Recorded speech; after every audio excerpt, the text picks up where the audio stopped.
All right, welcome to another episode of the Credder Podcast. I'm your host, Chase Palmieri, and with me today, again, for our second time on the podcast is Luke Mulks, the VP of Business Operations at Brave Software. We're very lucky to have him back again. We had an amazing conversation, he and I, about a year ago. So Luke, thanks for being back with us. Hey, thanks for having me. I know it feels like it was I don't know if it feels like it was a long time ago or more recently, but it doesn't matter. Yeah. It's good to see you again. Yeah. Yeah. Well, in the worlds that we operate in, which is kind of online media and, to in your world, a little bit more crypto, definitely it's been almost a decade since the last time we talked. That world moves so fast. Yeah. So today, we spoke briefly before you jumped on, but we want to cover kind of some of the updates going on at Brave, get into what's going to happen here soon with the Ethereum 2.0 upgrade and kind of what people might be able to expect around that. And then end with some broader market trends, kind of macroeconomic, inflation, rate cuts, the Fed, a possible recession or stock market correction, these kinds of things that we're hearing rumblings of. But to get started, for people who are listening to us for the first time, why don't you give us an elevator pitch or some kind of a, more basic introduction into what you're doing at Brave? Sure. No, happy to. So Brave's kind of started as a privacy-focused browser.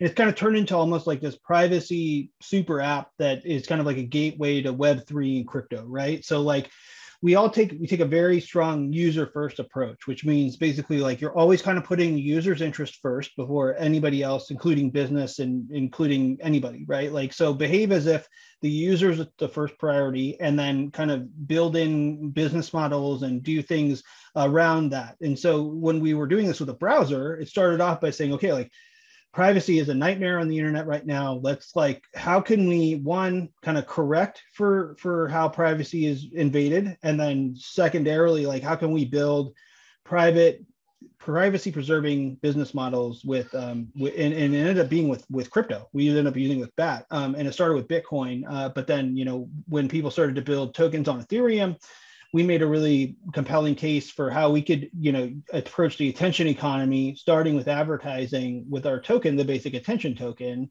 And we started with that by like making a private ad system where users' data stays on their device and all their information stays on the device. And as they browse, we introduced a new way of matching advertising that only used that local data and only did that matching on the user's device. And then when the user saw an ad or was served an ad, we have a reporting system that uses like zero knowledge reporting, which basically is a fancy way of saying you can really, with cryptography, separate the individual user from the action that's taking place and then report on that. So we could give advertisers and creators a reporting system that's similar enough to what they're used to dealing with, but also protects users' privacy and kind of helps to settle on, a lot of this stuff around tracking and advertising initially, at least, was about accounting. It's like, okay, did the ad serve to the page? Did the user see the ad? All this stuff. And then it got all messed up with, vendors starting to make new bolt-ons and profiling individual users instead of it happening at the site level, et cetera. So it started off with that. And then, privacy started to really come to a head with GDPR and all of that. And then, crypto started to also grow where you have the token sales, and we went from Bitcoin to our token. And then, so we've been building this out. We've got, the ad ecosystem went live in April of 2019. We've had publisher models in where publishers can receive contributions automatically from users, or they can get tipped. And we also changed, we pivoted a bit from like publishers to content creators, which could be anything from Twitter, Twitch, or YouTube creator, or Twitter user, or Reddit user, whatever, generating content on the platform. And people can tip that content in Brave. And it started there.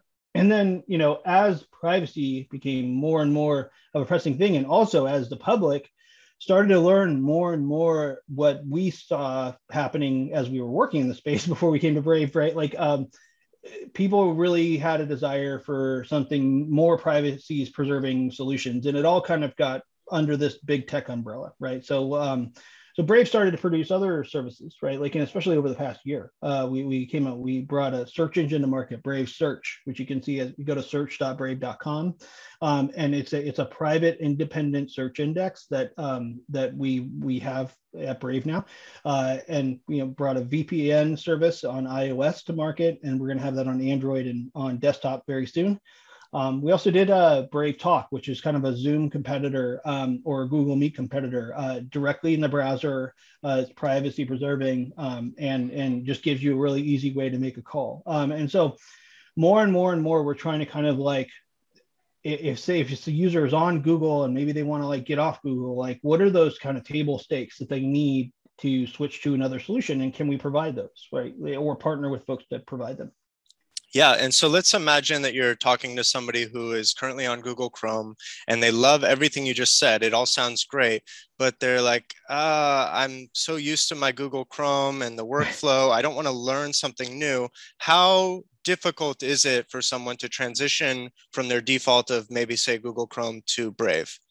Really easy, right? Like, and so Brave is built on top of Chromium, which Chrome is built on top of too. And so, Google open sources the Chromium code. Brave uses that Chromium code. We also go in and we do a lot of treatment to that code to help to minimize how much stuff gets called back to your data goes back to Google, right? Like, because surprisingly, a lot of activity happens just in the open source repo. So like things that are, if we can't block it outright, what we try to do is proxy it through another server so that your data doesn't go to Google, basically. Like, and so all of that's in place, but there are benefits to that. One, like you just said, I'm on Chrome or I'm using Chrome and it's familiar for me. Like browsers are like cars, like it's just like, I got my console, my cup holders here. I know where everything is. So we made it so it's basically like within 60 seconds, you can just import everything that you've got from Chrome to Brave on first run. And then we built in sync too, which we have a privacy preserving sync that you can use across devices. So we make it super easy to sync everything as well. And we do all of this without it having to be like, Hoover vacuuming your whole life to Google's cloud, right? Like it's all done. Everything that's synced is encrypted on your device before it's synced over. So you are the only one that can access it. And even if something were to happen, we couldn't break that, and get into your information. So yeah, just to answer the question, super easy, right? Like the same thing with search too. The search, it's tricky when you have an independent index because if you think that advertising or big tech is like a small tent, if you start digging into like search engines, it's an even smaller tent. Like you've got like Google Chrome or Google search, and you've got like, Bing, and then all these other offshoots, like even DuckDuckGo, right? Like DuckDuckGo is a skin on top of Bing that has some privacy treatment. Like in having an independent index is hard because the web is so huge. But what we've done in Brave is built in things like fallback mixing. So what we can do from the browser is if you're doing like a really long tail or like a really specific query and our index doesn't necessarily cover it, you can enable a feature called fallback mixing, which will actually make an anonymous call either to Bing or to Google and basically like bring you additional results. Or we make it so that you can jump straight to Google if you really want to get something more personalized. But basically like trying to kind of backstop a lot of the shortcomings, because a lot of people will use like something like DuckDuckGo and it'll say, oh, it'll cover about like 60% of what I'm doing. And what we want to do is make it like 100% on our side. So like trying to kind of work with our position as a browser and some of the benefits that you have when you can, browsers like having the cheat code to the internet, right? Like you can really, like I could go in and shut off JPEGs in a browser if I wanted to, right? Like it's pretty cool, but there's a lot of advantages to that, especially even with a search engine, right? Like, and so our approach has always been like the browser is the gateway. What can we do to on the browser, on the client, from the edge, from the user, and do that with maximum deniability from Brave side. So if God forbid something happened, whether a hack or authorities or something were to happen to our servers, that your information is safe and it's with you. And so it's kind of a philosophical shift from cloud-based everything where you're clicking on all the agreements and your life is just automatically going wherever and things get exploited, et cetera, to one that's more local to you, but still has the convenience factor that you come to expect now with web services, right? Yeah.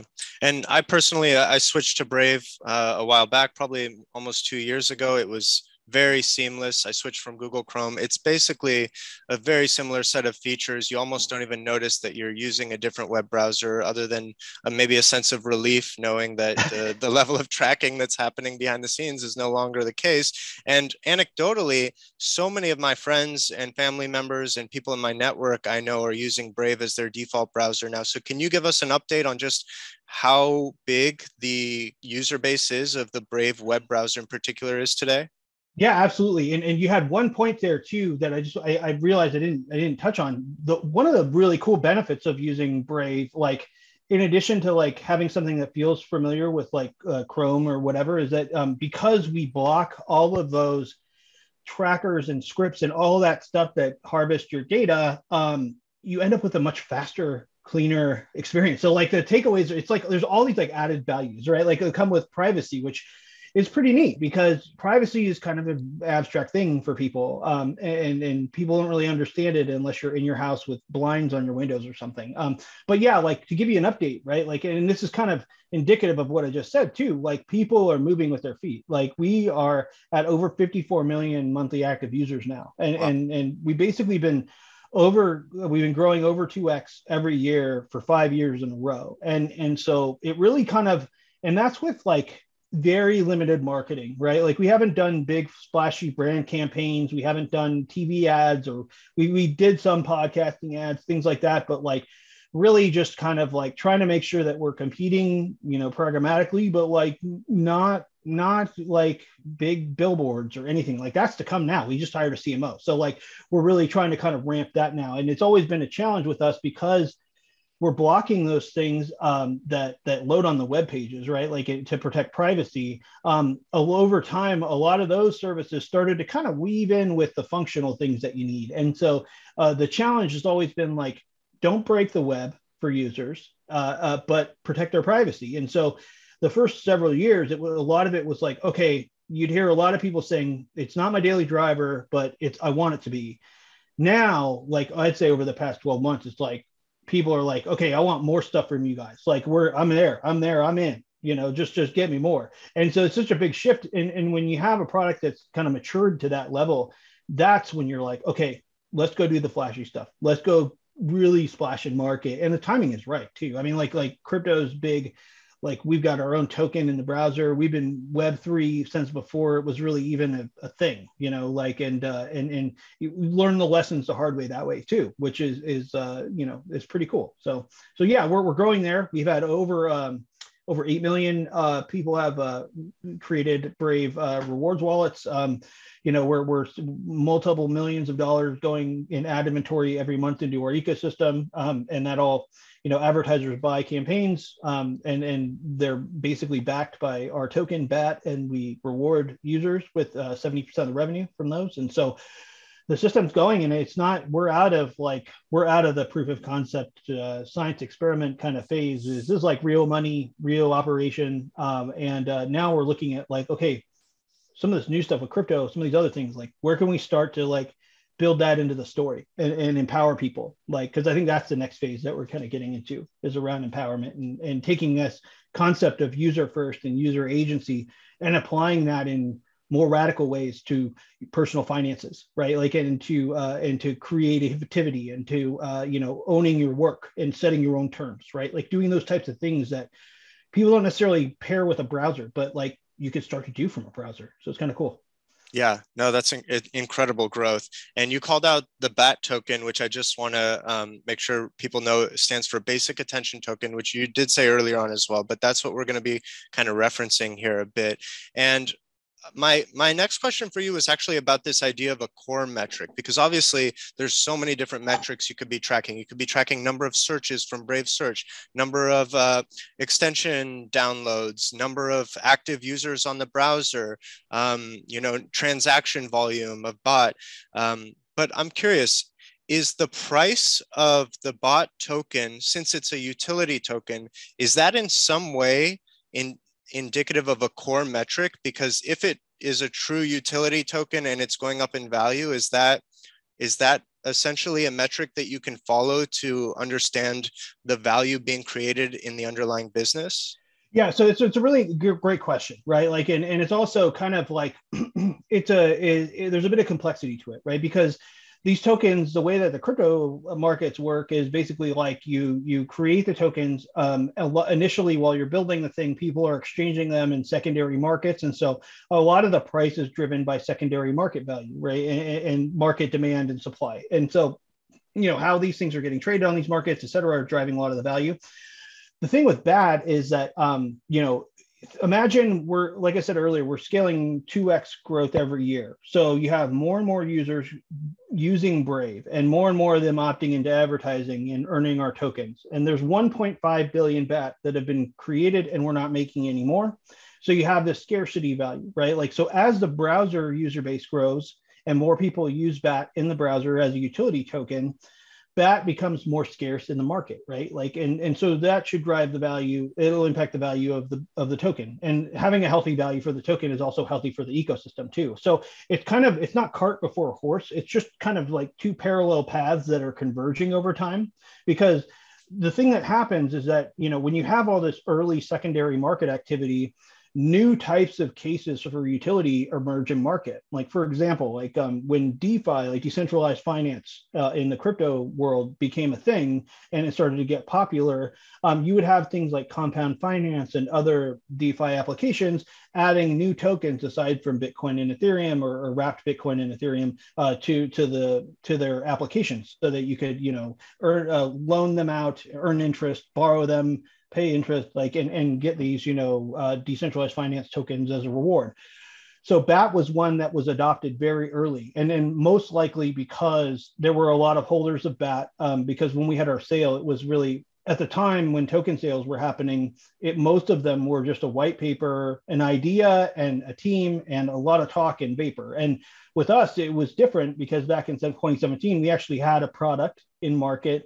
Our CEO is Brendan Ike, who created JavaScript, and our team, like our CISO is Yan Zhu, like really notable, known people that have pioneered a lot of the internet that we enjoy every day. So there was a lot of demand for our token when we did our token sale. And you had a lot of different holders over time. And so these secondary cases started to pop up.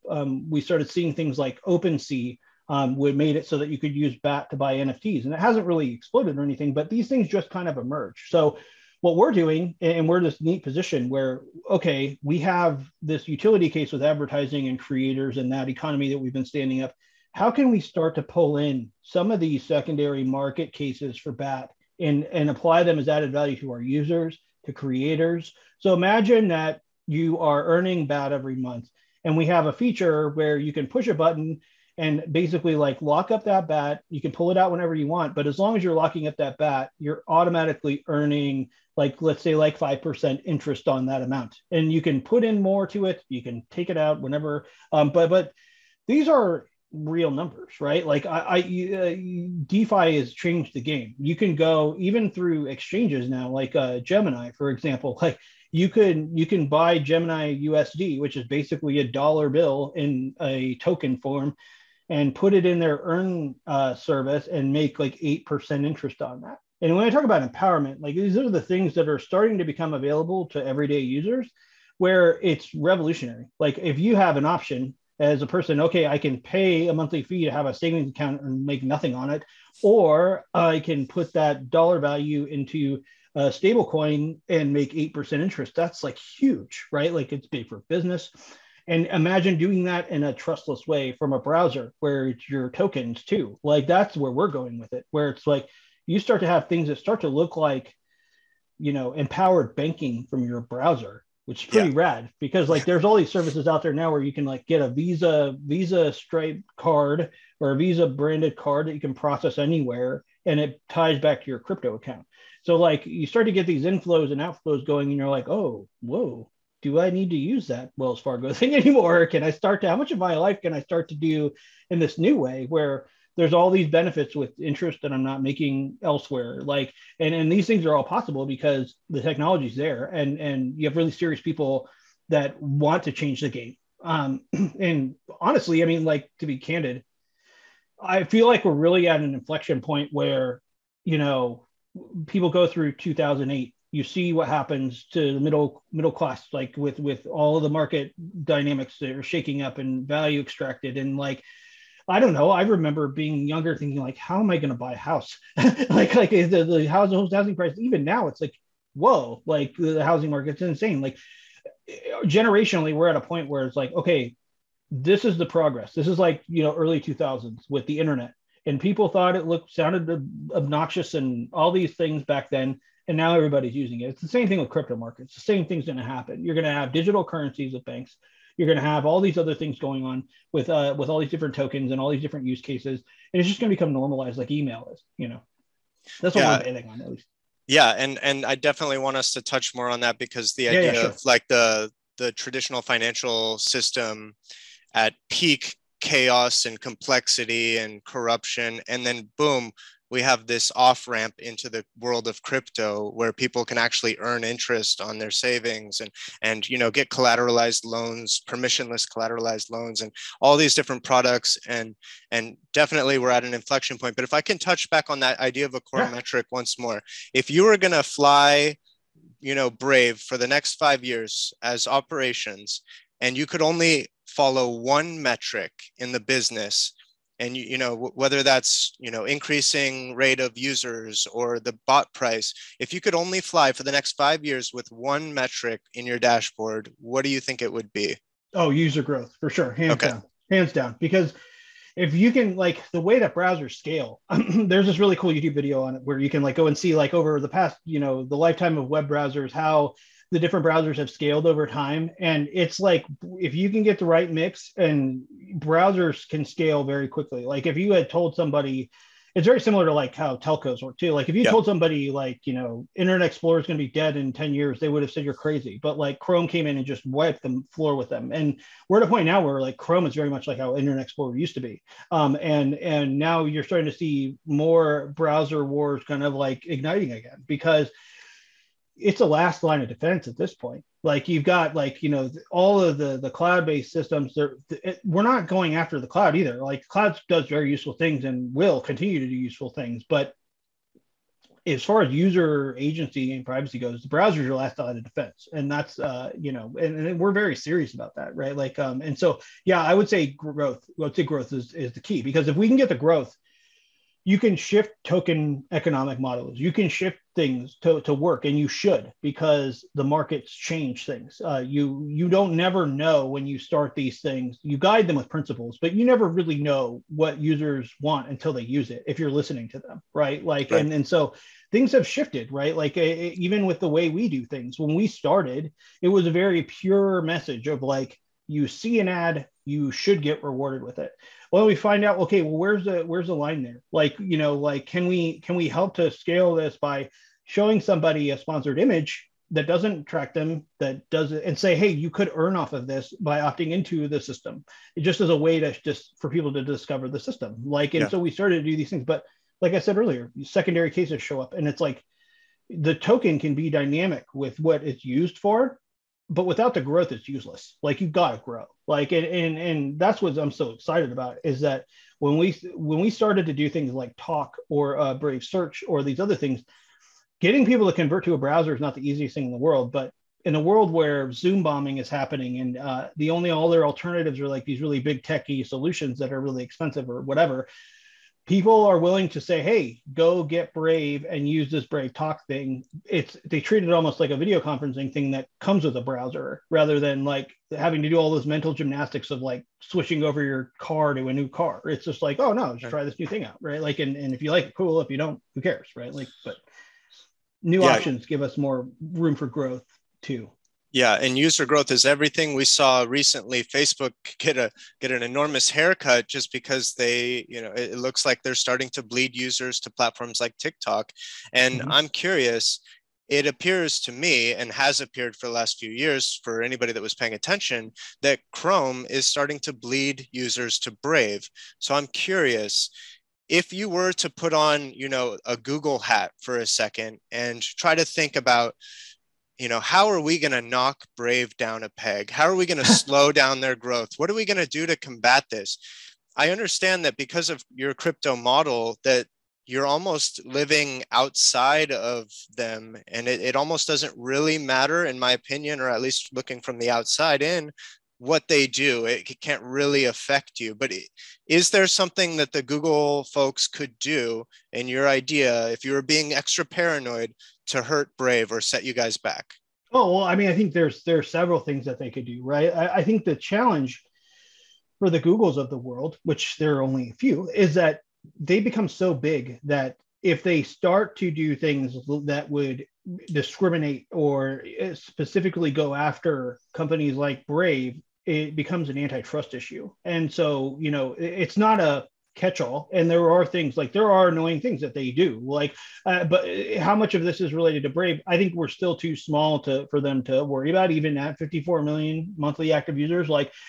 But what you see happening, there's this thing around Web Manifest version 3, which changed the way that extensions handle calls to servers from the browser, right? And it made it so that things like ad blockers are much more limited in scope with what they can do and how they can. And a lot of people use those things for privacy protection. So it had some really negative impact on privacy. And Google will say things like, oh, well, it improves performance and security. They can put lipstick on a pig any way they want. But it's a different set of issues that Google has to deal with than what Brave has to deal with. They are saddled with, everything that an incumbent has to deal with, right? And we are in a position, like with our token model and with our privacy model, where we have some buffer because we took a really hard line early, where we're saying, like, look, like, you shouldn't have to get your data collected for advertising to work. Google's been saying, no, you do. And we do it the best way. And shareholders, this is us. If they were to pivot on that, it would be really hard for them. Like, they'd probably get sued. But there, these things like antitrust and it's not, big tech isn't just some soft descriptor. Like, Android is majority mobile phones, right? Like Chrome's majority of browsers. These things are huge. The ad ecosystem, Google has an immense percentage, and 90% of their revenue is coming from that, right? So it gets more complex with the scale. Google can do things. They do things that's annoying. And there are debates that are had around things like the web standards groups, where, you get a disproportionate amount of people from big tech in working on the standards, and those standards can get, influenced by that. So there are always those kind of political and policy side debates. And you've always got these legal issues with regulators and things like that. And with us, it's just a matter of sticking to principles. Like, Google's principles were don't be evil until it wasn't convenient for them to say that anymore. And with us, it's just user first. And I think the thing is that, what I think is really special about Brave is that as we've gotten bigger, our privacy principles have only gotten stronger, and to our own detriment. Like, I could tell you how many calls I've been on because I was helping to stand up the advertising business, where we could have gotten millions of dollars from big companies to compromise and whitelist trackers or do things that would kill our core principles and promises to our users that would be short-term great for our books. We sacrifice that, right? Because, and it's not even a sacrifice, it's because we're all here because we're fed up with what big tech was doing, and Brave is our way to change that. And I think, as long as we're true to that, and as long as the leadership's true to that, and I don't see that wavering at all, as long as I'm here, I'm very much in that camp. And Brennan is Brennan, and the team's really stellar, but also the user base is just, we're so in with the community. I don't know what other companies you can go to Twitter on with any problem and not just have somebody like me reply, but have the CEO of the company talk to anybody. And that's how we are. It's a big part of what we're doing. And it's because, there's not a lot like that. When we were making the ad ecosystem, it was hard because incentives were so aligned in benefit or rewarding data collection, that when we started saying, no, you can't collect that data anymore, it took a lot of education to advertisers and a lot of proving it to them that we could drive value, that, hey, look, I can still move shoes for you. I just do it without having to index every single person that's seeing the ad for the shoes, you know, like, don't you not want to have that liability and that burden of data collection and processing that you're having to deal with? Like, and this stuff we would get laughed out of the room at before, but then GDPR came into the picture, and American companies have to care about that because they have users in Europe.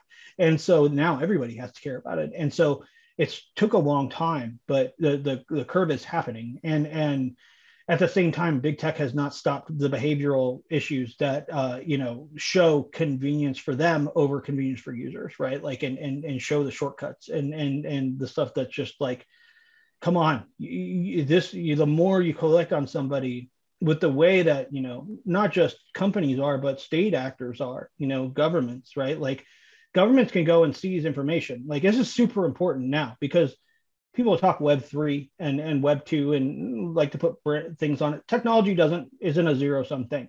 You're going to have a rollout that's going to be really patchy and sloppy of all this new crypto technology, and it'll be kind of blotched in and commingled with all the old stuff. And when you do that, you have to really look at like, what are the new threats to users? Like, okay, blockchain analytics are a thing. I have a wallet that's connected to a blockchain. That starts to build out a profile with those things, maybe if it's for compliance or other reasons. But when you tie that with all the tracking that happens on the web, on every web page you go to, a government could go in and subpoena records from two companies and know everything you're doing, basically. Like, it's even more information than they were getting before. So these are things where, like, we're trying to talk to developers. We're being mindful of like, look, Web3 is great, but like, just make sure you're like protecting from Web2 while you're putting Web3 together, because like, these are new emerging issues that, you know, users aren't aware of yet. Developers aren't even really aware of them, but they're new surfaces that we should be aware of, right? So. Yeah. And so as Brave is trying to pioneer this privacy-focused advertising platform, you have Facebook and Google and other advertising platforms that are tracking and are, you know, aggregating and acquiring and storing massive amounts of user-specific information. So let's use that example of a shoe retailer. Somebody is trying to sell Mike's, you know, tennis shoes. How do you tell that advertiser that they are going to still be able to target people interested in buying shoes? How does that targeting work when you don't use the tracking? That's a great question, right? And this part of this was like, when we were putting together the model, it was like, look, your browser locally, like if you go into your browser history, right? Like all of the information for the sites you've been visiting, like at least at a top level, is stored in the browser locally. It's very specific to you. There's also, you know, the cookies that you're visiting the site are locally stored. All that corpus of information that's on your browser, it's a richest data set. It's the nearest data set to the user. So you're getting like the prime real estate, right? Like, the problem is that all the algorithms and everything that people have been using in big tech have all been designed to work from the cloud. So there's this layer of separation between the user and between the cloud. And so we go to a site and these calls are happening. They're taking pieces of you and putting them on the cloud, and that's getting processed from the cloud. What we did was we said, no, let's do it differently. Let's put the algorithm directly on the device. And so what we lose there is that we don't collect the data that we don't want to collect anyway. But what we end up with, if we can tune those things the right way, it's a much more complete picture for showing, okay, here's the sites that they're visiting, but you can start to do things like purchase intent, where certain behaviors that a user may be, maybe acting on might be more tuned towards somebody making a purchase. So you can start to build segmentation that's done locally with purchase intent and have contextual information there from site to site, and start to really kind of have a really tight a way to target people, but it's more like matching. It's not even targeting. Like you're basically like matching ads locally to the user based on all of that really rich local information, and Brave doesn't have to collect any of it. So, and the code's open source too, and the stuff's designed to be open and there. And then that brings a whole different set of challenges as far as like, okay, when stuff's open, people are going to start opening the hood and start trying to break things. But, you know, we have some of the best security, privacy, and anti-fraud people in the business working for us. And so, you know, we welcome those challenges because that's the way you get out of the old hole that you were in. And so for an advertiser, for us, it's basically like, look, like you're advertising your Nikes on either individual sites or to these big swaths of audience segments that are partially put together off of different profiles. And The shame in all of this, the real shame in all of this, is the amount of data collection that happens is insane. And it's really profiled and really detailed. But the way that the stuff is actually used and processed in the cloud is super sloppy. And anybody knows that. When you go and you see, oh, I bought these things like a week ago and I'm still getting ads for this thing everywhere I go, like they should know better. Well, here's the cool thing. Your browser does know better, right? Like your browser does know, oh, wait, like I made a transaction at Amazon. Was it matching any of the words that maybe were used around this brand? Like, okay, I won't show this ad to him anymore, right? Like ideally that's where we're going with it. But like, it's all about just shifting the philosophy away from like, okay, extractive models that are all built on like, oh, how can I get more and more from this person and target more and more people like this person, to being like, look, like how can we tune this thing really well to work off of the information that's really specific to you without leaking it. And advertisers see that, like, and a lot of this is just proving it to them. So we do things like, we survey our people all the time. We can prove things out like brand recall, brand lift, and also the proof's really in the pudding. Our whole thing with advertisers has been like, look, we know that you're not letting us use, that we're not letting you use these valuable third-party tracking and enhancement features that everybody uses. That said, we're just going to cut to the chase. Like, what if we could tell you that this led to a purchase transaction? Like, and then they're like, yeah, I don't need all that extra stuff. All I want to know is return on investment. So let's get rid of all the junk. Let's disintermediate the whole thing. And that's basically the thesis of what we were trying to do with this in the beginning, was just like, you're just trying to let people know about what you're doing and lead to a transaction. We don't have to have this whole blob of all this mess out there doing all these things as a cost of that. Like we can just do it more directly with better technology. Right. And you guys are clearly finding success in launching new products and scaling the user base and all of these different, different avenues that you guys are going after all at once seemingly. But what is the biggest challenge facing Brave today? Because there must be something that we're not seeing on the outside that is some wall or something that you guys keep banging your head against. There's lots of them. Okay. I think, like one, like anytime, like for us, the challenges have kind of shifted too. Like a lot of the challenges when we talked a year ago are different than they are now, right? Like a year ago, a lot of it was like, oh man, we can go get every crypto advertiser in the world because we offer it to them. Now other advertising platforms are offering crypto advertising. We still have an advantage there, but a lot of this is around now. The challenges are around kind of getting a more diverse audience, right? Like we got really great technical lead users early on. How can we tailor and tweak the product to get more women using the product, get more, kitchen table folks using the product, and then marketing challenges like we talked about earlier, right? Like where like just getting the word out too has been a big deal.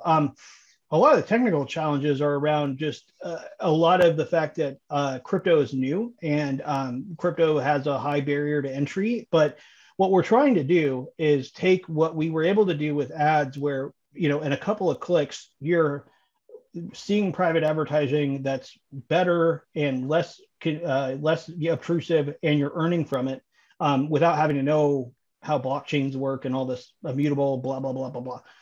Let's apply those learnings to a crypto wallet in the browser so that we can start to introduce new features that people can use that are more transactional based. So because if we can start to convert, active users to transacting users, you're closing a really cool loop there where, hey, Adidas, not only can we prove that it was purchased, we can prove that, people are purchasing it from our wallet. And then, hey, you want to do an NFT campaign, a user could claim an NFT in their Brave wallet too. And the Brave wallet ships with everybody. We've got 54 million users now that have Web3 wallets, whether they realize it or not. That's huge. I mean, when you look at how this can grow. So a lot of the challenges are around trying to get enough of the early adopters in on the crypto side while we're scaling for a more general audience. So there's some mismatch there where early users want to be able to customize everything. They like the complexity. The more broad you get, the more simple you have to get. And so there's some balancing act there. But, and also the cool thing now about privacy becoming more of an issue is that it's out there in the zeitgeist. What you're starting to see now are the privacy vertical in business starting to come out where you've got okay, there are companies that are all competing for the privacy market now. So it's a balance between going after big tech, showing people crypto, and also like, staying sharp on the privacy side too, and making sure that we're staying competitive on all those fronts. Yeah, so it sounds like if I was to sum that up a bit, the challenge really is moving further down the adoption curve and kind of doing the typical crossing of the chasm. Is that where you'd say you are right now, is kind of trying to define your leap across the chasm, or in the process somehow of making that crossing?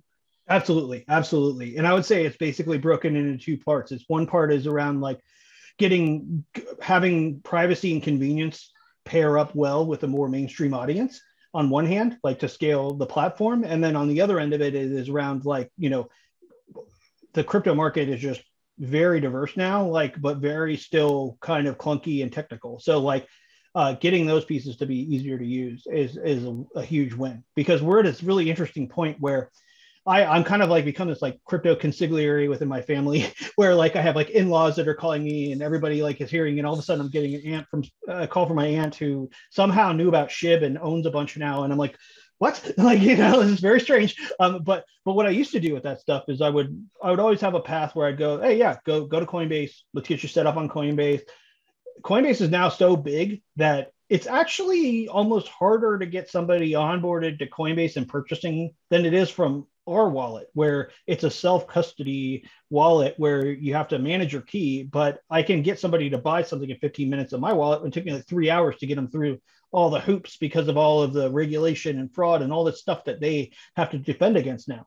So like, okay, after a couple of hours, I've got a couple of retired aunt uncles that can now buy crypto on Coinbase, but for some reason they can only buy $50 worth a week. That doesn't, why did I just spend all that time there? I can go like in 15 minutes, I can have them buying it through Wire and Brave, and boom, they're having to manage their keys, but that cohort is used to kind of drafting notes in a notepad when they're doing digital stuff on the computer anyway. So it's like they get those concepts. A lot of the rub is around different generational gaps and the way that those gaps interface with technology. And being a browser, it's like you want to cater to everybody, kind of low common denominator with adoption and friction. But some of these things are really complex. So like making complex things convenient and scalable, definitely cross the chasm. You did it really well. You described it really well. Great. And you just talked about helping your personal family own some crypto on their own individual balance sheets. But I'm curious, before we turn to talking about ETH 2.0, what does Brave's crypto assets or crypto balance sheet look like? Do you guys hold a bunch of different things? Obviously, you started with Bitcoin early on. I'm sure you've got a lot of bot token on the balance sheet, but what does that balance sheet of crypto look like? Yeah, we don't really like to tend to disclose Okay. treasury too much, but that said, I can kind of give you some context, right? Like, obviously, like we did the token sale, we had a reserve of that we used as a growth pool for users. So we still have a good chunk of that left that we use for, user growth, other purposes. When you're in the crypto space, you can start to do deals with, whether it's other blockchains or projects on those blockchains where you can have tokens as parts of those deals, because one, we're in a different phase now where there's actually functional utility and those tokens can get put to work as part of the partnership. But also two, it's just, it's another means of exchange with these things. So like, so the treasury can get complex, and it's getting more complex, which is good and bad, like, because these things hedge differently with volatility and things like that.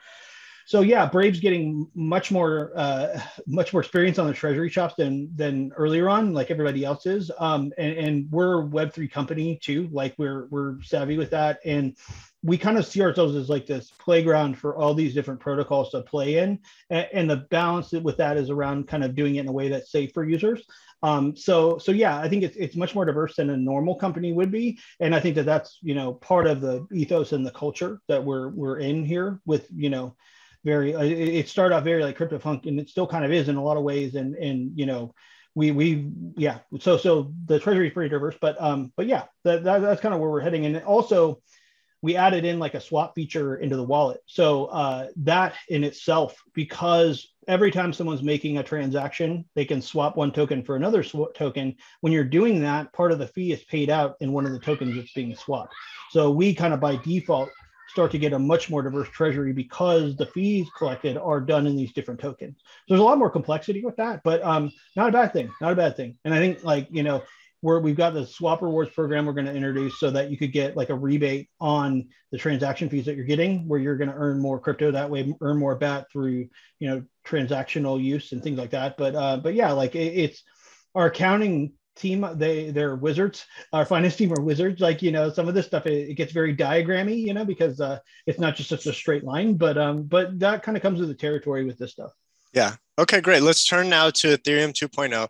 Now, we can go in a million different directions here and we can get way too technical, which we probably will end up doing regardless of trying not to.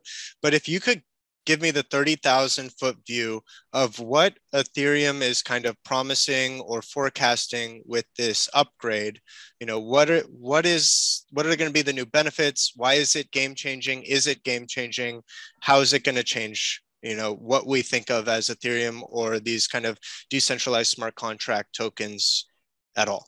Yeah, no, it's great. Like, it's a game changer for sure. And it's evident in the fact that just over time, other blockchains have been adopted that have this type of consensus model built into them. So like, just to kind of back it up, right? Like the way Ethereum and Bitcoin have worked traditionally is like proof of work, which is just computers in a warehouse somewhere or on your own machine, cranking out problems and getting rewarded for it to keep the network going. That worked really well. It's easy, it's understandable, and it's proven.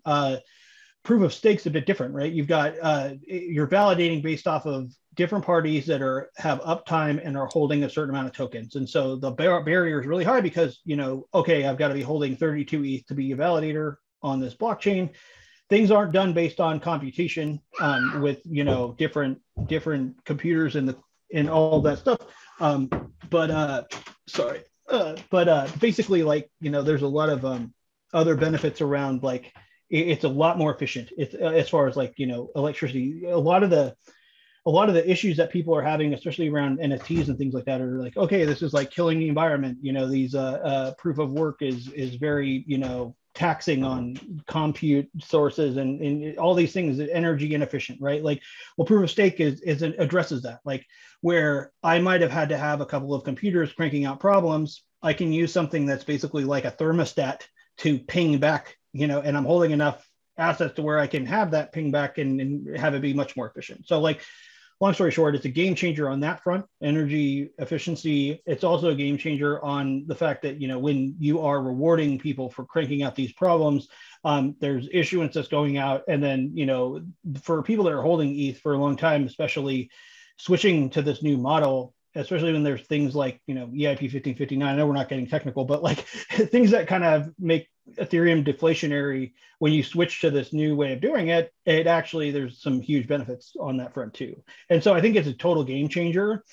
I think where we're at now, and this is where ETH tribalism, people get very loyal to these things, and Ethereum and Bitcoin. The thing that people don't understand is like, everybody was, it was very hard to build stuff on Ethereum for a long time without getting criticized by people that said you should be doing everything on Bitcoin, right? Like, and it's funny because now with all these new blockchains coming on and all these new options coming out, it's almost like the same argument happening with Ethereum to other chains, right? You got people that are they weathered through all of that, and Ethereum has gotten successful, and they don't want that threatened, right? Like, and so there's a lot of noise out there, but essentially, like, where we're going with this stuff is having it so that, one, it's more efficient because of the proof of stake, but also like, okay, how easy is it for somebody to get on this, use it? And then also, like, does everything have to happen on one chain? Like, I don't think so. I think, like, there are different purposes for blockchains, and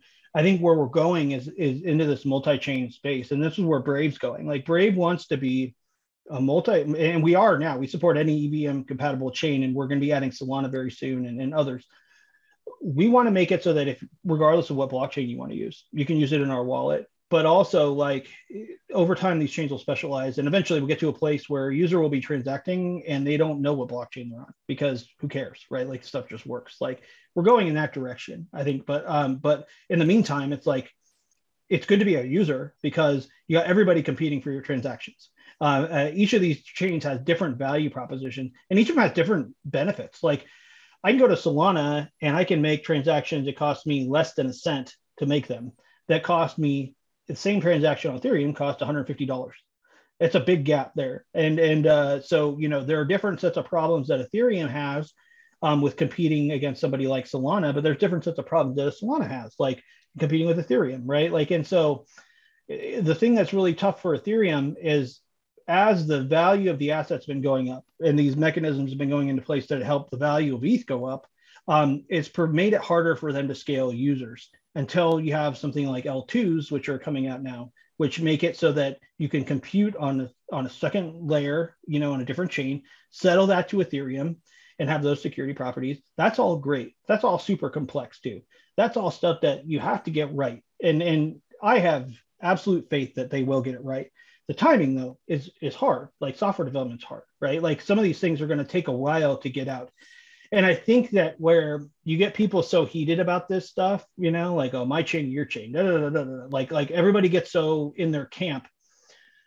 The thing that people lose sight of, in my opinion, and I can say this like confidently because we've helped to scale something from nothing, and scaling users is hard.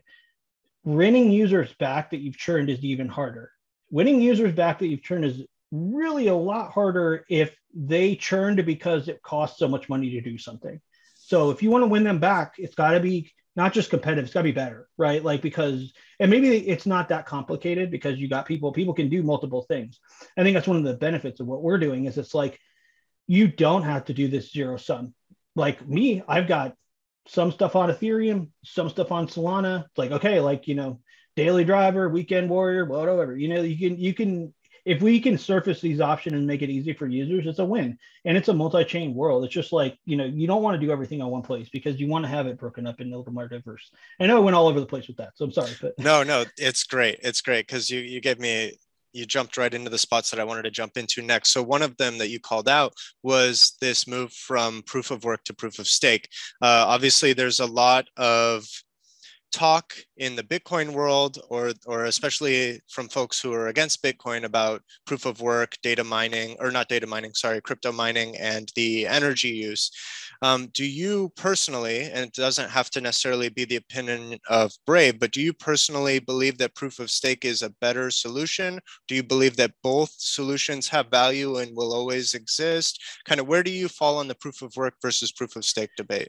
I mean, I'm a lot more pragmatic about it. I think that, proof of stake has some really clear-cut benefits. Like, I don't think that you have to have machines computing problems for every use case, right? And I think that you can have some variety there. At the same time, like, a lot of this environmental debate that's out there is way overblown. I think that in some respects it's good because, it's forced. Bitcoin is Bitcoin because it doesn't change a lot. Like, it stays the same tried true thing with few changes. I don't expect Bitcoin to move to proof of stake ever, right? Like if Bitcoin succeeds, it should just stay what it is. What challenges that brings, it force functions environmentally conscious ways of mining, right? Like, so how can we apply green energy to mining? How can we bring these other things to surface? And there's a lot of debate, China shuts this down or they're using coal here, whatever. But like these things, if it can help to accelerate greener energy, cool. I'm all for it. Like, I'm not a zero sum guy at all. Like, I think that, there are great use cases for using Bitcoin. There are great use cases for building on top of Bitcoin. We're starting to see that. And same with Ethereum, but there's also things that definitely don't need to happen there. Like, if I'm playing a blockchain game, I don't need all that security for doing that. Like, it's play money. It's not like I'm out there like putting my life savings on, right? So I think proof of work is important, and I don't think it's going anywhere. I think that, these store value cases like Ethereum and Bitcoin, like Ethereum is a little bit different because they're going to proof of stake, but like these things are not going to go away. Like, and I think that the technology and the energy production for that will get more clean, more green, as it will in general anyway. And then I think that there's a lot of cool things with proof of stake that you can get, that it's empowering for people that want to take a long position in something. And it's also got some pretty good rewards too. You know, I don't think it's necessary to like run your own power bill up excessively in order to participate in the network. And that's what you get with proof of stake. You can just, you know, hold a certain amount of assets and be participating. But even things like, you know, you got like Lido and Rocket Pool and things like that on Ethereum where, okay, I don't have 32 ETH, but I want to participate. Like I can start to participate with smaller amounts because there's a service in the market that's being created to address that, right? So it's all sorts of cool stuff going on. Yeah, I think that you basically summed up my position as well.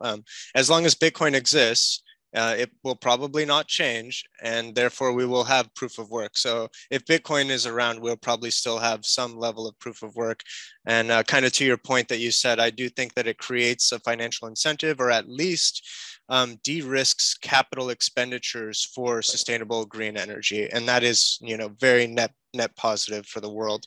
Okay, so I mean, like, yeah, and the proof of stake stuff introduces some other problems too, right? Like you know, you can start to have an oligarchy among big holders, right? Like, and that's no one really talks about. People talk about it sometimes, but like, it's a different set of problems, right? Like, and I think you have a pragmatic, balanced approach. It's the way this stuff traditionally goes anyway. But like, I don't think it's bad either. You know, I think it's good. Yeah, and if I could get you to speculate a little bit on Ethereum price here, Raoul Pal is maybe somebody that you follow in the crypto world, a big macroeconomic investor.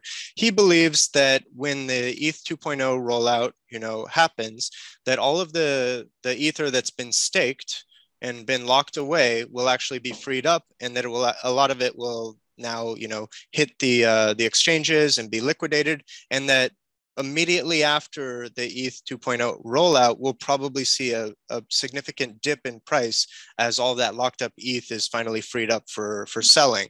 Does that seem to ring true to your ears?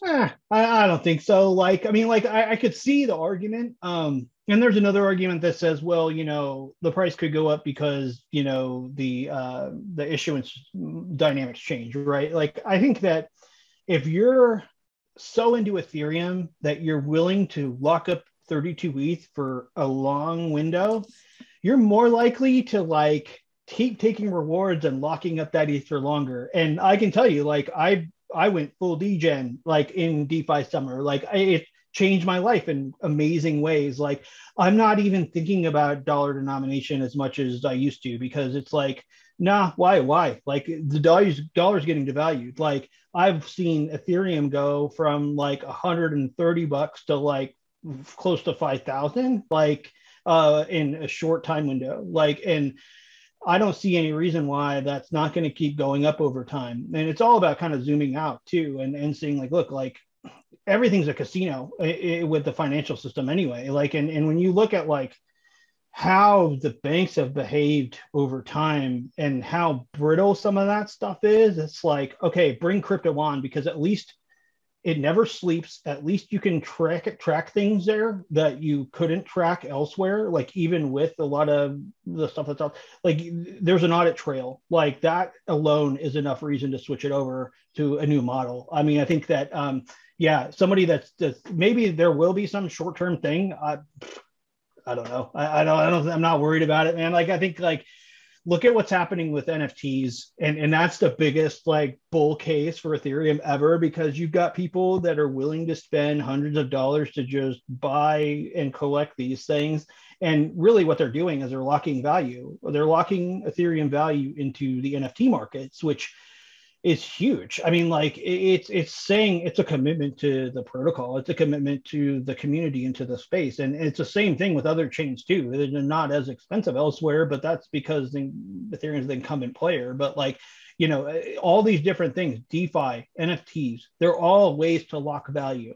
And this is in a macro sense, right? Like in a micro sense, we're doing the similar thing with BAT, right? Like you've got people earning BAT. We've got BAT in DeFi. We're building up cases. We've done this with partners where you can buy NFTs with BAT. You can get NFT, do BAT in gaming. Anything in your attention span can be used with BAT, right? Like, and all of these things are helping to lock value. And if you've got an upper limit on how many of these tokens there are, if we keep scaling, then that scarcity value just gets better and better over time. So, you know, things get fractional. And so like Ethereum, I'm super bullish on Ethereum as an asset.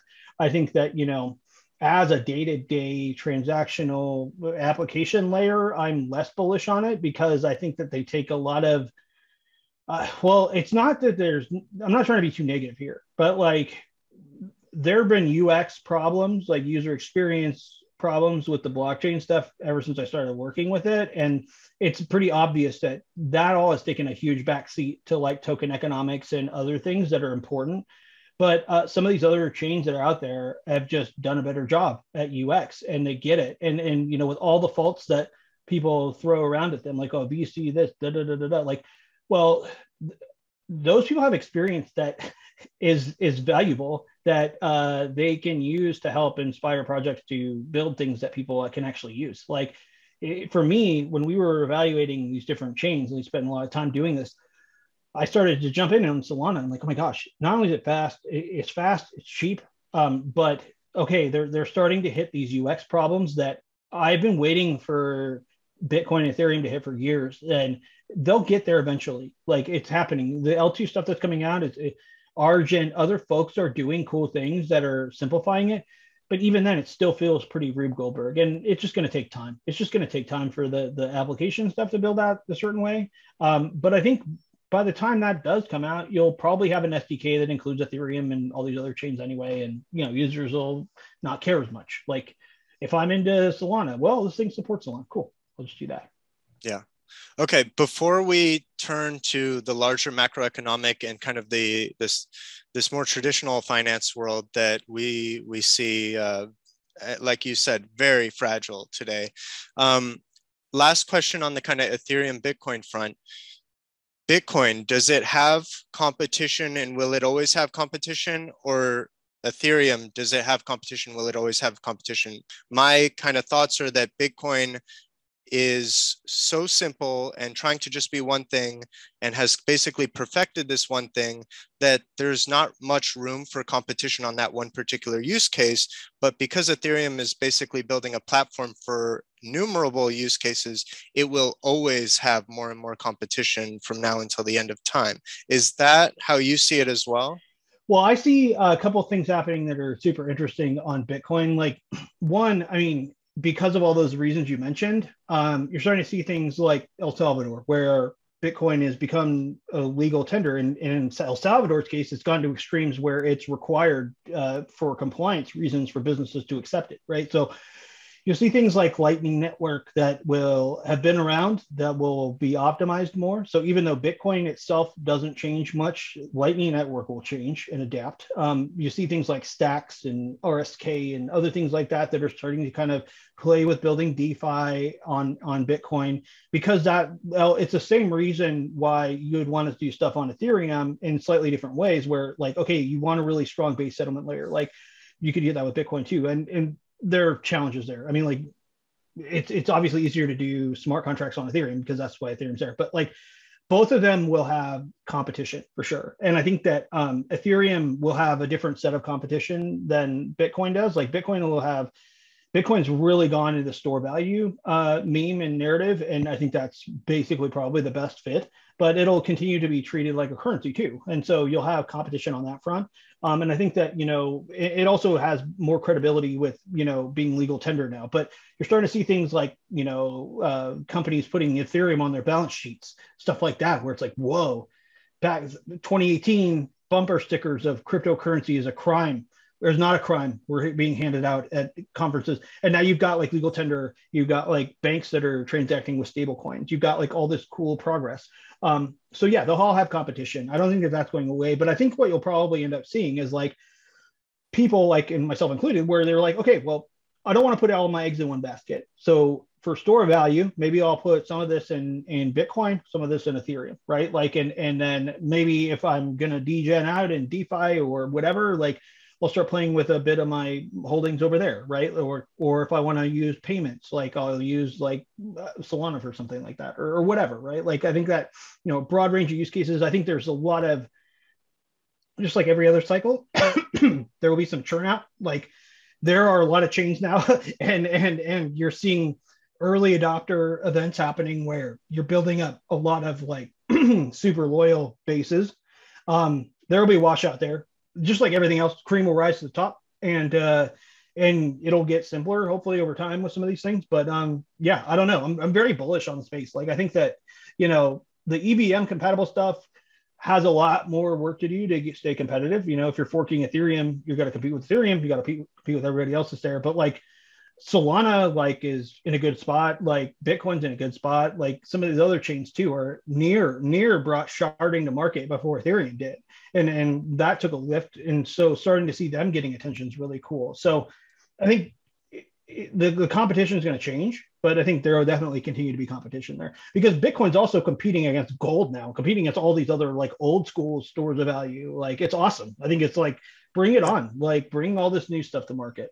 Yeah. I don't think enough people realize that Bitcoin is not just competing with Ethereum or the dollar, it's competing with gold, but also real estate and bonds and like really anything that you can store your wealth in, art, anything. Yeah.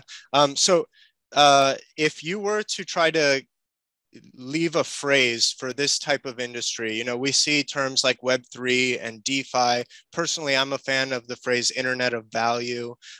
If you could sum it up in a phrase like that you think is the clearest or maybe the most accurate for kind of mainstream folks to use or think of when they go forward in this world, what would be your kind of summation? I mean, I think right now, like Web3 is kind of just, it's basically like, as much as I kind of cringe a little bit, like when I see people bucket it like that, fact of the matter is it's infected in the space. It's there. Like, I think that's what people will kind of bridge on with this now, because like, it's almost like once you start to get like investor, like VCs and once big tech, like Facebook, oh my gosh, I would have never, when Libra came out, I was like, okay, they're playing around here, but this will get blocked because they're so huge. But like moving to Meta, like, people see it as an innovation thing. I think it was just basically a life raft because you tend to see companies rebrand like that, especially somebody like Facebook. Your brand has to be like nuclear waste for you to have to like change your name at that point. Like it's a life raft move more than like, oh, we're moving into a new world and you can do a meeting through an Oculus or whatever. Like it's okay, whatever, dude. Like, like I think you guys are in trouble. Like, but that's just me. And Google did have Alphabet and other things like that too. I think that but Web3 is there. But if I had to put it in one word, it's just like empowerment, right? Like empowerment and agency. Like if we can empower people to like have more control over things that they think they have control over, but really are not in control of. Like, it's a game changer. Like we're moving from a space where your best bet was buying a house to now, whoa, there's a whole array of things that you can do to better your financial situation. And it will get normalized over time, but like the fundamentals are there. The fundamentals are better with crypto than they are with traditional finance, like period, like in my opinion. Yeah. Is it a coincidence that Facebook changed their name to Meta 1 quarter before they finally showed negative growth numbers? It was programmed. I know. I don't know. Maybe it was. I don't know, man. Like I saw that happen, and I was like, "Whoa!" It's like watching a train wreck. And it's funny because these big tech companies would have like these blockchain groups within the company, and we actually got to speak at Facebook. Like Brendan spoke there, and we did this whole tour and all this stuff. And it's like they're pretty savvy too, and it's like cool. But wow. It's truth is always stranger than fiction and imagination in a lot of cases. Yeah. And that's kind of where we're at now. It's like you see Google out there still saying things like privacy is paramount. And it's like, okay, guy, like whatever, that's weird. But that's where we're at. I mean, like, and, I don't know. I think that the people, there's an energy in this space, like, and it's resonating. And like, if you would have told me that NFTs are basically going to be the gateway to get everybody onto this thing, I would have said you're crazy. But like, oh my gosh, they're there. And the challenge for that is like, there are so many things you could do with them that the biggest challenge is like scoping it down to like, okay, like, and the problem is like perception wise, like everyone just thinks, oh, right clicking JPEG things. But like in reality, it's like so much more. It's like, oh, this is like a versatile multimedia unit. I could use this for content and access and collectability all in one. So it's really cool. Yeah, the back talk or the kind of the looking down on the NFT boom is really short-sighted because NFT is not art. It is a tool that can be used to basically put any asset on the blockchain. You know, you and I could go buy a house together, and we could have little bits and pieces of the house with a bunch of other people, and we all own our little piece of property in the form of NFTs on the blockchain. So there's so many different assets that are going to come onto the blockchain, and they're going to come on in the form of NFTs. So art is just a very logical first step, because it's hard to, validate the authenticity of it. And so it made a lot of sense that art would be kind of the first application. You mentioned that real estate or buying a home was the traditional way of building and storing value. And now as we move to kind of the macroeconomic discussion, I think a lot of that has to do with the fact that you're kind of with your mortgage, you're kind of dollar cost averaging into a store of value over a long period of time. It's a store of value that you can also borrow against. Like if you wanted to refinance your home, you usually can do that at a pretty reasonable interest rate that I think people are starting to realize now is sometimes actually lower than the inflation rate. So there's actually like an arbitrage opportunity there to borrow against your home and buy another hard asset. So let me get your kind of 30,000 foot view on the macroeconomic situation. Okay, we've got the Fed printed a lot of money during the stimulus. We're at record, or maybe not record, but 40-year highs on inflation in all key, indexes, but things like food, shelter, real estate, healthcare, basically everything is going up in price. The dollar is losing value. We have countries like you called out, El Salvador, adopting Bitcoin as legal tender and kind of starting to create the country framework on a Bitcoin standard that is becoming an example for other countries who are possibly looking to, jump ahead in line of this opportunity. How does all of this play out over the next 10, 20 years? Yeah, I think it's just going to get really interesting because, Cold War, I'll go way back here, right? Like yeah, Cold War. You have to set the historical context on exactly. I mean, like Cold War was there. I mean, after World War II, you had Bretton Woods. It was basically like U.S. interest versus Soviet interest in this Cold War, dualistic phase, right? That ends. In 90s come in, it's like all these offshoots. The US still has major global trade power and is basically the security guard for global trade. And but that's shifting now, right? Like you've got a weird blend of things where like I'm like as dire straits as this stuff gets amplified, like as somebody, and this is also my position being somebody in the US, like I am not worried about it. Like this country's weathered way worse things like than a lot of where the noise is at. Like I think, demographically, trade wise, like the deals that have been struck over the past 15 years are very long-term bullish for the U.S. We've ditched a lot of the global partners and have changed those trade relationships with North American and Latin American partners that are near neighbor. Geographically, we're in a good position. We have isolated in the right places.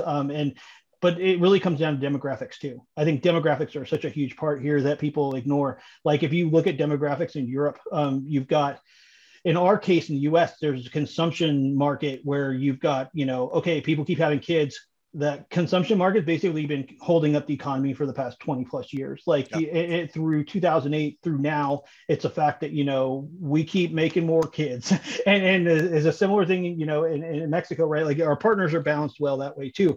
You start looking in Europe, it's a much more dire situation. And so I think what you'll start to see is like, this Euro cohort and China, all these different things will be influenced by crypto, adopt crypto in different ways. I think that, crypto is going to be this new hedge, like gold, like we were talking about earlier. But I also think that like a lot of the cross-border stuff is going to change. And we're in this weird part where like technology is taking a foothold. Policy changes are going to have to take effect, but like people are super afraid of what the Fed's going to do. A lot of this, I feel like, is fanning the flames of just pumping up market stuff, right? Like I think like if you put the grinder to the Fed, they can't raise rates too high without wrecking the entire economy, right? Like a lot of this is theater. I think though that there has to be correction too, and I think that policy wise, it's hard to predict because even the politics of everything are so different than they were before. Like if I were to look at, mainstream politics is just a total dumpster fire, and like a lot of this stuff doesn't make sense for people. So I think that like you'll see adoption like what El Salvador did, like in countries in Africa. You'll see a lot more of that too. Like I think in the US, the OCC already has been providing guidance on stable coins. I think there's so much value in what crypto can bring on an efficiency basis to banking and to finance that it's already kind of it's already taking hold there. But these things apply differently in different places of the world. So like for a company that's like, like a credit card processor that might already have cards on crypto exchanges, like there might be ways that developing markets can adopt crypto. Like it's cool because we've been meeting with like, not NGOs, but like, non-for-profits and things like that. And like, I can go to them now and say, look, like anywhere that you get somebody on Brave, they've got a wallet, like you can airdrop them crypto. Like that changes the game. Like I think there are ways that things can get changed on a populist level that we haven't seen yet.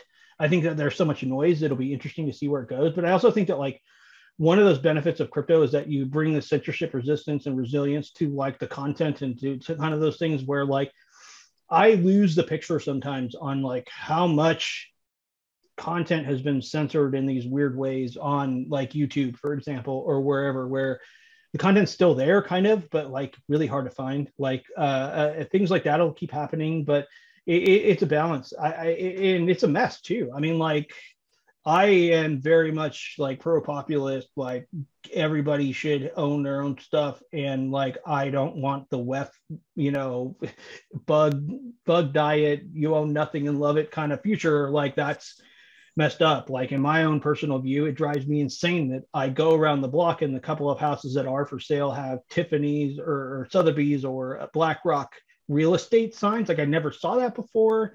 That's kind of terrifying. It's kind of like shows you how much the value has been skewed. But I also think that it's going to fall apart at some point. Like your boomers are going to go out. And I think that the generation coming up is going to have a harder time to keep a lot of this theater going because they're also feeling the impact of it, unless you're like the ultra wealthy. But who knows, right? Like it's one of those things where everybody thinks they can predict the markets, and as soon as you think you figure it out, some weird curveball comes out of nowhere, and okay, But I feel that's where I feel like really comfortable with crypto is that like the fundamentals are just there. Like if you can prove the fundamentals, which is what crypto is all about, then you're in a much better position than the emperor with no clothes, right? So yeah, absolutely.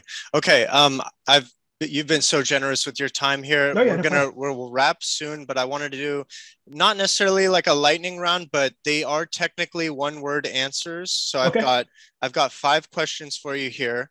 Let's see what you have to say.